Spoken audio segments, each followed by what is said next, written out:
এমন সময় সেই গাছঘরের পাশের নদী থেকে মাথা তোলে দুই জলপরি। মণিমালা, ওই দিকে তাকিয়ে দেখো, ওই গাছের উপর কি সুন্দর বাঁশের তৈরি গাছঘর। ঝড় বৃষ্টির রাত, এক নাগাড়ে মুষলধারে বৃষ্টি হয়েই চলেছে। মাঝে মধ্যে আকাশে বিদ্যুৎ গর্জে উঠছে।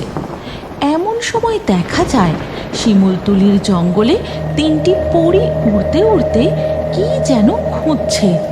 রুমি, জয়, আমরা আর বেশিক্ষণ এই ঝড় বৃষ্টিতে উড়তে পারবো না। আমাদের এক্ষুনি কোনো এক নিরাপদ স্থানে আশ্রয় নিতে হবে। তুমি ঠিক বলেছ মীরা, এই প্রবল ঝড় বৃষ্টিতে আমি আর ডানা মেলতে পারছি না। আমাদের যে থামলে চলবে না।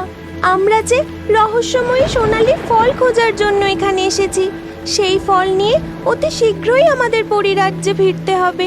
না হলে যে ঝড় বৃষ্টি থামলেই আমরা আবার খোঁজা শুরু করব। এখন চলো আমরা ওই গাছের নিচে গিয়ে আশ্রয় নিই। ঠিক আছে, চলো। এরপর তিন পরী রুমি, জয় ও মীরা একটি গাছের নিচে দাঁড়ায়। ঝড় বৃষ্টি আরও জোরালো হতে থাকে।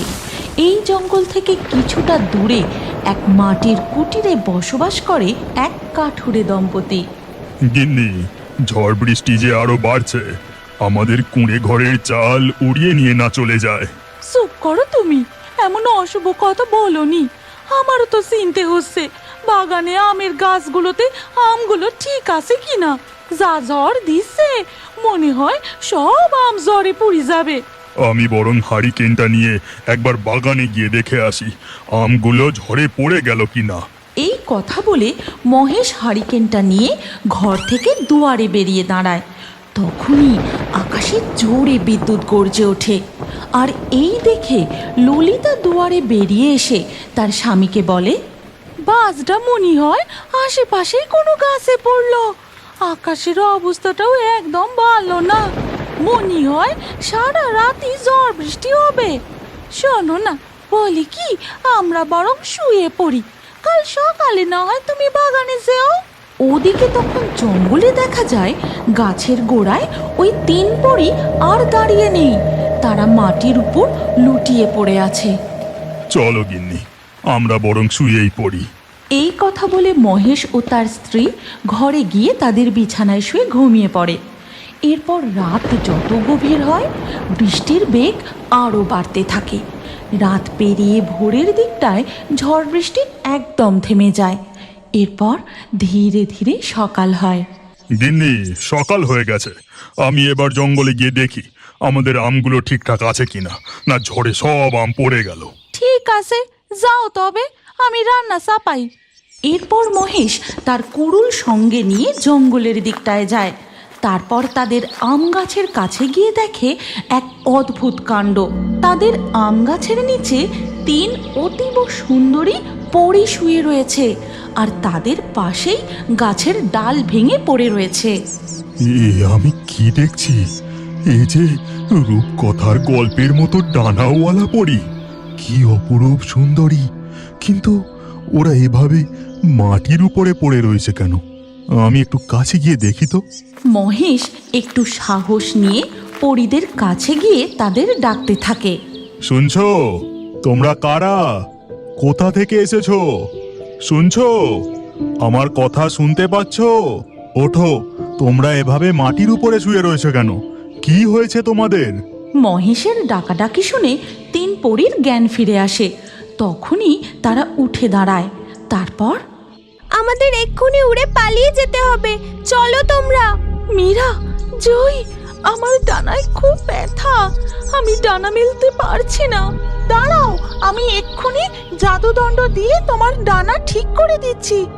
এ কি, আমার জাদুদণ্ড কোথায় গেল? আশেপাশেও যে কোথাও দেখতে পাচ্ছি না। তোমাদের কোনো ভয় নেই গো, তোমরা আমাকে বিশ্বাস করতে পারো।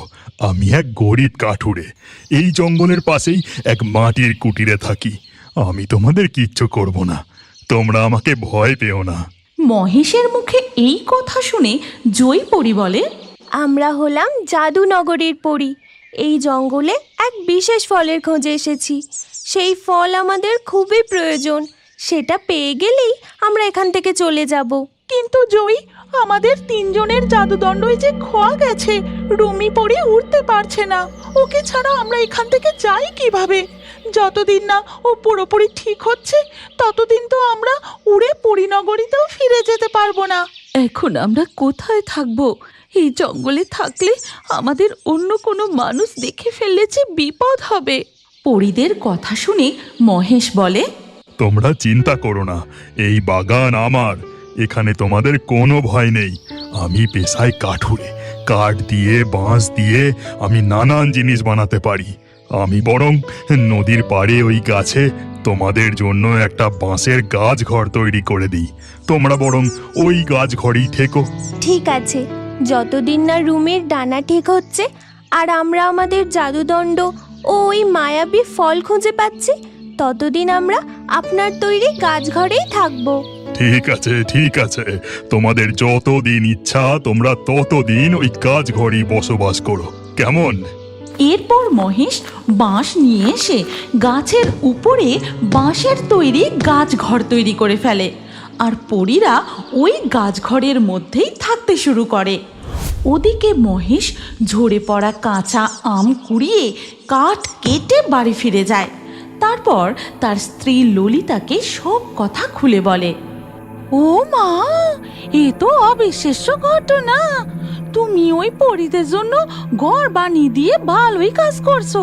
আমাদের বাড়িতে 3 পরী বসবাস করছে, এইটা গ্রামের মানুষ জানতে পারলে বড় মুশকিল হতো। এরপর দিন কাটতে থাকে। রুমি পরীর ডানাও সম্পূর্ণ সুস্থ হয়ে যায়। তারা জঙ্গলে ঘুরে ঘুরে তাদের জাদুদণ্ড ও সেই মায়াবী সোনালি ফল খুঁজতে থাকে, কিন্তু তারা কিছুই খুঁজে পায় না। জয়ী, মীরা, চলো আমরা জঙ্গলের আরো গভীরে গিয়ে ভালো করে খুঁজে দেখি। আমরা নিশ্চয়ই সেই দিকে মায়াবী সোনালি ফলের সন্ধান পাবো। 3 পরী উড়তে উড়তে জঙ্গলের আরো গভীরে চলে যায়। এমন সময় সেই গাছ ঘরের পাশের নদী থেকে মাথা তোলে 2 জলপরী। মণিমালা, ওই দিকে তাকিয়ে দেখো, ওই গাছের উপর কি সুন্দর বাঁশের তৈরি গাছ ঘর।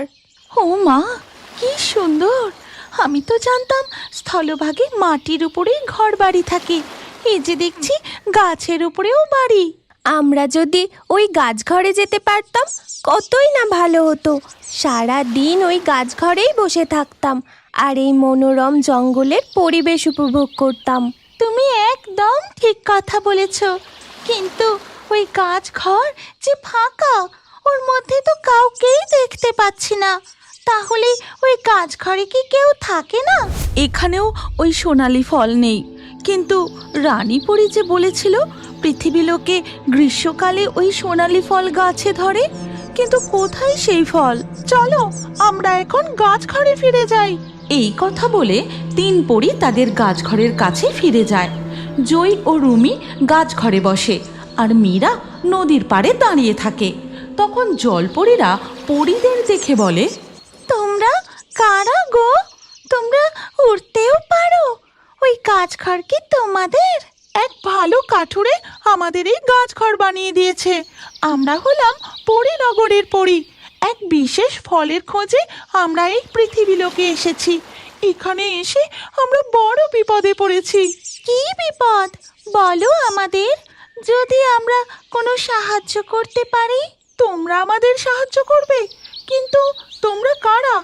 আর ওভাবে গলা অবধি জলে তোমরা কি করছো? আমরা হলাম জলপরী। জলের মধ্যে আছে আমাদের রাজ্য। সাগর নদীতে ঘুরে ঘুরে বেড়াই। এবার বলো, তোমাদের কি বিপদ হয়েছে? ঝড় বৃষ্টিতে আমরা এই জঙ্গলে আটকা পড়ি।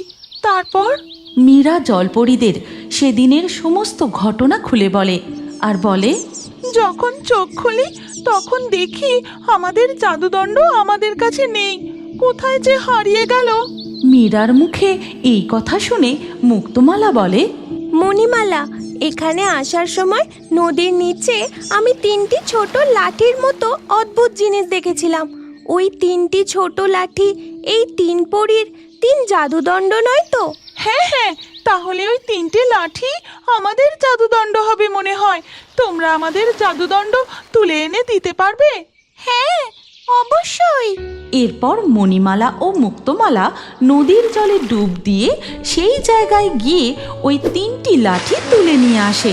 তারপর বলে, দেখো তো এইগুলো তোমাদের জাদুদণ্ড কিনা?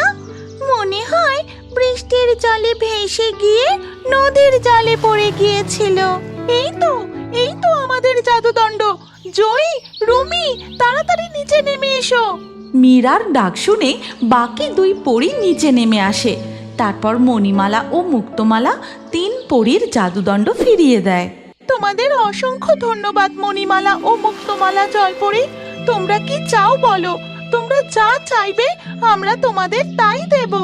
আমাদের কিচ্ছু চাই না, কিন্তু আমাদের খুব শখ আমরাও বেশ ওই গাছ ঘরে থাকতে পারতাম আর ওই মনোরম পরিবেশ উপভোগ করতে পারতাম। ও এই ব্যাপার, ঠিক আছে, আমি এক্ষুনি জাদুদণ্ড দিয়ে তোমাদের গলার হাড়ের ওই মুক্তোতে পরীদের মতো ডানা মেলে ওড়ার জাদু শক্তি প্রদান করছি। আমার জাদুদণ্ডের সাহায্যে তোমাদের ওই মুক্তোতে রূপ পরিবর্তন করার জাদু শক্তি প্রদান করছি।